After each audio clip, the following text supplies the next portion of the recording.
সবাই ভালো আছেন তো বাবুরা? কি এই নীলরূপ কাহিনীতে আপনাদের স্বাগত। চলুন আজ একখান যুদ্ধের কাহিনী শোনাই।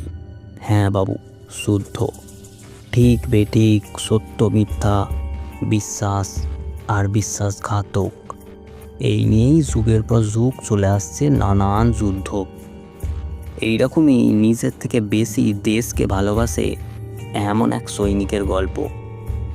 এই আধুনিক আর পৌরাণিক মিলিয়ে এই গল্পের মজা, যার নাম ওয়ার 2।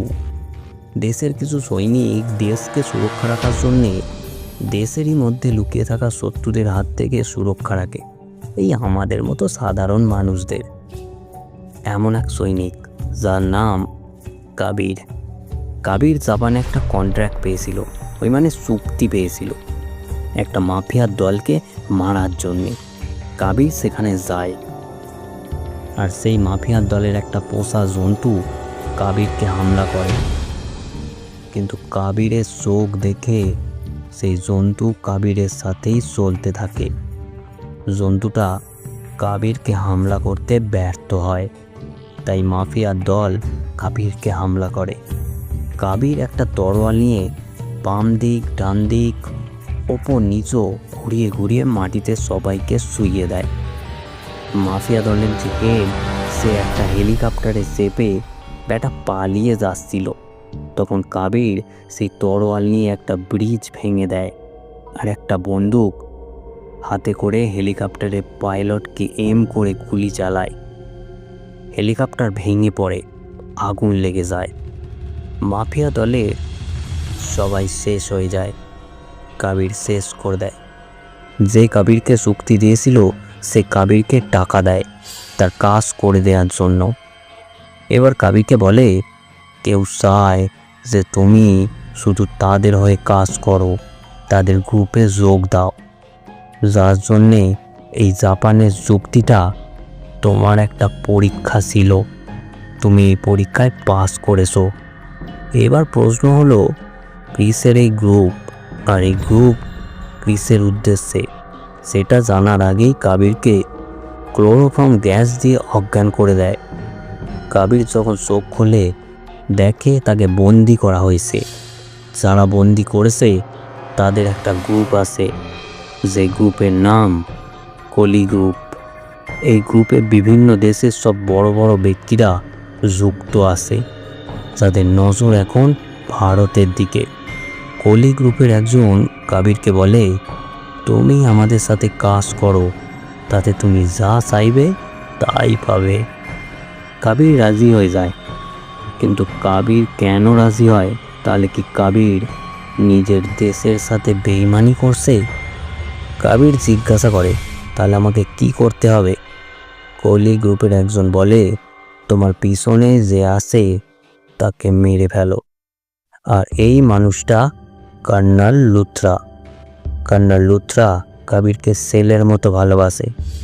সে কাবিরকে একটাই কথা শিখিয়েছে, সবার আগে দেশকে ভালোবাসবে, ইন্ডিয়া ফার্স্ট। কিছু মানুষের নজর এখন আমাদের দেশের দিকে, তাদেরকে শেষ করার জন্য তোমাকে তাদের দলে যোগ দিতে হবে কাবির। হয়তো তোমাকে শয়তানের সাথে থাকতে থাকতে শয়তান হয়ে যেতে হবে, কিন্তু সবার আগে ইন্ডিয়া ফার্স্ট। কাবির লুথরাকে মারতে চায় না। লুথরা বলে, আমার মৃত্যুটা অনেক ছোট ব্যাপার, যদি দেশকে বাঁচানোর জন্য আমাকে শহীদ হতে হয় তাহলে আমি রাজি আছি। কাবির চালাও গুলি। কাবির না চাইতেও গুলি চালায়। লুথরা মারা যায়। সেই মানুষটা কাবিরকে নিজের ছেলের মতো মানুষ করেছে, তাকে নিজের হাতে গুলি করতে হলো। এই কাজ করে কাবির এখন কলি গ্রুপের একজন সদস্য। কলি গ্রুপ তাকে অভিনন্দন জানায়। আর এই কলি গ্রুপের বিভিন্ন দেশের মতো ভারতেরও একজন সদস্য ছিল, যার নাম গৌতম গুলাটি।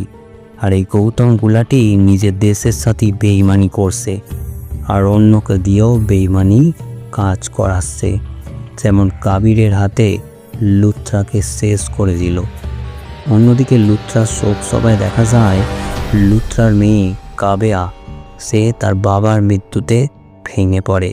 কাবেয়া নিজে একজন সৈনিক, তাই তার বাবার মৃত্যুকে কোনো মতেই মেনে নেবে না। যে এই কাজ করেছে তাকে শাস্তি দেবেই। একটা গোপন সূত্রে জানা যায়, কাবেয়া জানতে পারে কাবির এই কাজ করেছে, কিন্তু কাবেয়ার বিশ্বাস হয় না। কর্নেল লুথরার জায়গায় অন্য কেউ আছে, যার নাম বিক্রান্ত। বিক্রান্ত কাবেয়া আর তার পুরো টিমকে খোঁজার জন্যে একজন সৈনিকের তলাশ করছে, আর সেই সৈনিক হলো বিক্রম।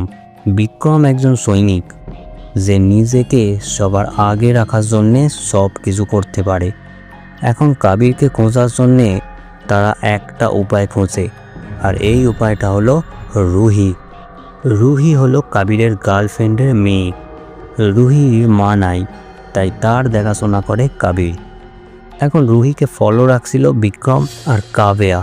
কিছুক্ষণ পর কাবির সেখানে আসে, আর কাবেয়া তার পিছু নেয়। এটা বুঝতে পেরে কাবির রুহিকে বলে, আমাদের নজর রাখছে ভারতীয় সৈন্যরা, এখান থেকে পালাতে হবে, তুমি একটা গাড়ি জোগাড় করো। কাবেয়া আর কাবিরের মধ্যে লড়াই হয়। কাবির সেখান থেকে পালিয়ে রুহির গাড়ি করে পালিয়ে যাচ্ছিল, কিন্তু সামনে এসে যায় বিক্রম। বিক্রম কাবিরের গাড়িকে ধাক্কা দিতে দিতে পিছনের দিকে নিয়ে যায়। কাবির কোনো রকমে গাড়ি ঘুরিয়ে পালিয়ে যাচ্ছিল, কিন্তু একটা ব্রিজে এসে কাবির পুরোপুরি ফেঁসে যায়। এরপর আর কোনো যাওয়ার পথ থাকে না। সেই সুযোগে বিক্রম তাদের গাড়িতে গুলি করতেই যাবে, তখন কাবির আবার গাড়িটা স্টার্ট করে আর ব্রিজ ভেঙে নিচে পড়ে যায়। ভেবেছিল নিচে পড়ে পালিয়ে যাবে, কিন্তু মাঝখানে চলে আসে একটা ট্রেন। গাড়ি ট্রেনের উপর গিয়ে পড়ে। কোনো রকমে সামলাতে সামলাতে সামনে চলে আসে এক বড় বিপদ। একটু জন্য বেঁচে যায় কাবির আর রুহি, কিন্তু এখানেই শেষ না। রুহি গাড়ি থেকে পড়ে যাচ্ছিল, বিক্রম এসে রুহির প্রাণ বাঁচায়। গাড়িটা ট্রেনের সামনে গিয়ে পড়ে, আর লাইনের উপরে ছিল একটা গলা পোল। বিক্রম ইঞ্জিন থেকে ট্রেনের কামরা আলাদা করে দেয়, এতে ট্রেনের যাত্রীরা প্রাণে বাঁচে। আর কাবির আর রুহি জলে ঝাঁপ দেয়, আর ট্রেনের ইঞ্জিন পোলে গিয়ে বাস্ট করে। কোনো রকমে সবার প্রাণ বাঁচে। এরপর কাবির আর ওই বিক্রম একসাথে দেখা করে। কাবির বিক্রমকে সব সত্যি কথা বলে, কলির গ্রুপের কথা। লুথরাকে সে নিজে মেরেছে, কিন্তু দেশকে বাঁচানোর জন্য, এই সমস্ত কিছু বলে। আর বলে গৌতম গুলাটি সে কলির হয়ে কাজ করে, বিলাস রাওয়ের পরিবারকে মারার জন্য বলেছে, কিন্তু আমি তাদের বাঁচাতে চাই।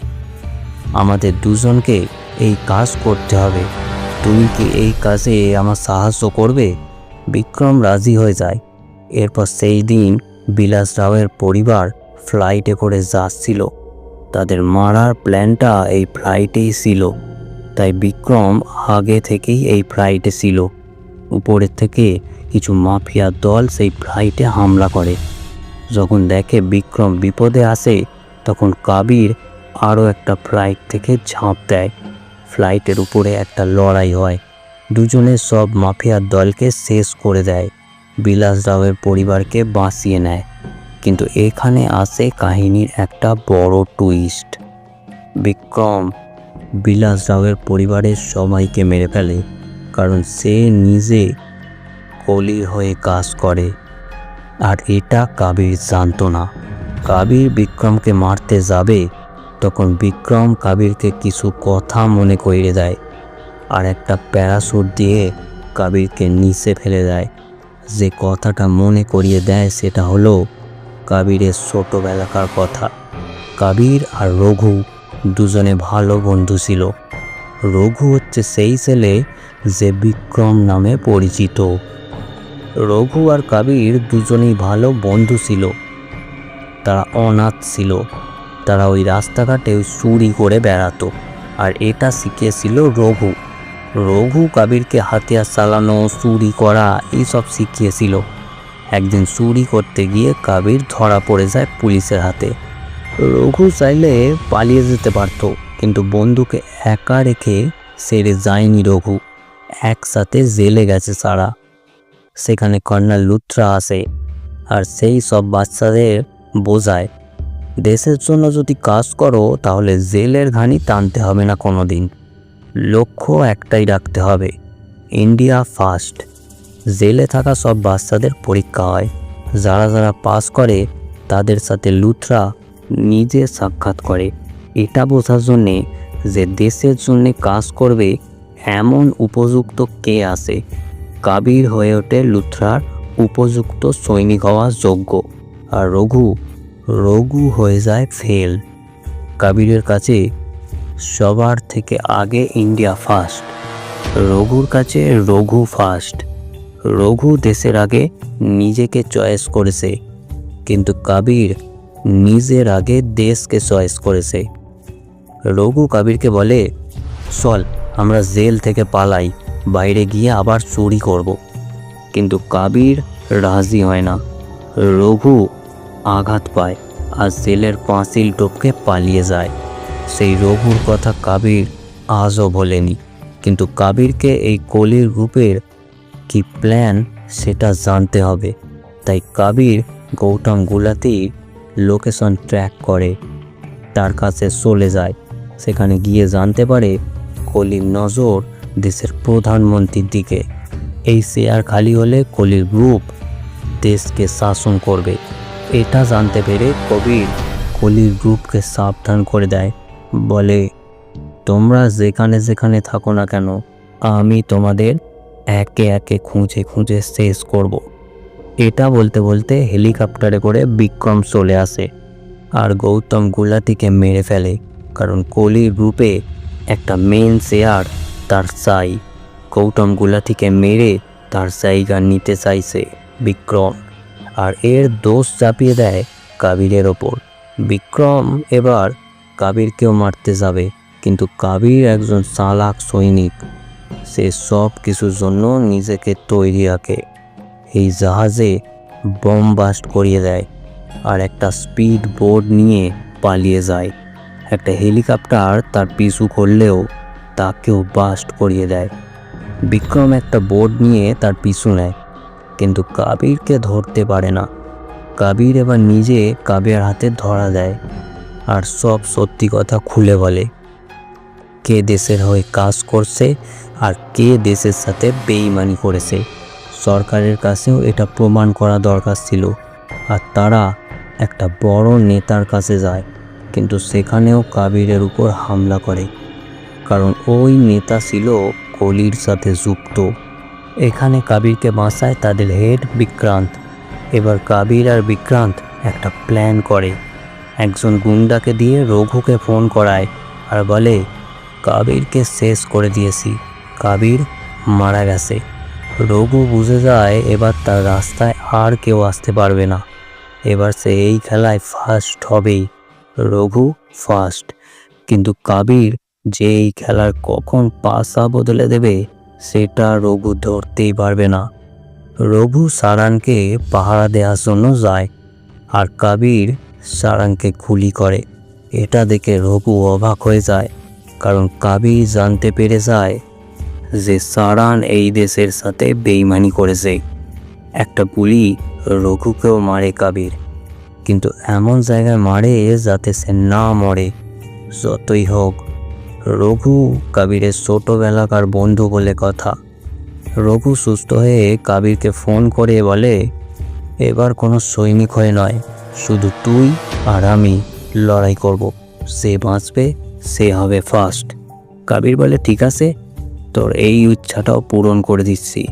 আসলে কাবিরকে শেষ করতে পারলে রঘু কলির গ্রুপে একটা সিট পাবে, অনেক ক্ষমতা পাবে, আর কাবির জানে কলির গ্রুপে যে যে আসে তাকে রঘুই একমাত্র চেনে।